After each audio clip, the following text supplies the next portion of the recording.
also more is kind of like self-confidence is part of it. That like when you're always kind of doing things that you want to do, but you're kind of like a little bit more conflicted about it, and maybe the conflict is subconscious, then I think it's harder to have as much self-esteem because you kind of feel like a little bit like you're selling out. And I think in there's a difference between selling out and compromise. Like in relationships, if you love someone, you do want to compromise because you want to show the person that they're important to you and you want to be interested in what they're interested in, but you don't want to do it to the extent of where you're selling out.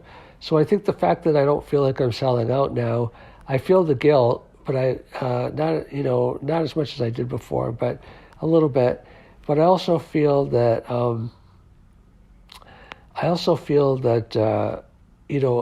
proud of myself because I'm living my life.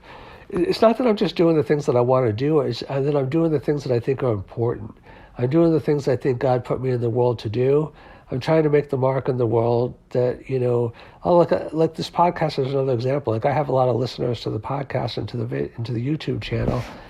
We just, passed the monetization, but we still have a long way to go. And I never really got a lot of encouragement, to my books and to my podcast, and I've written 18 books. And I feel like God gave me a lot of things to say. I mean, maybe a lot of people will listen to them, maybe they won't. I mean, so far so good. But I have to think not only about the people that I'm closest to, but I have to think also about, the kind of legacy that I want to live in the world. So I'm interested in your thoughts as a listener. Do you feel like when the people that you're closest to diverge from your hopes and your dreams and your goals, how do you manage that? Do you feel guilty when you start to break away a little bit?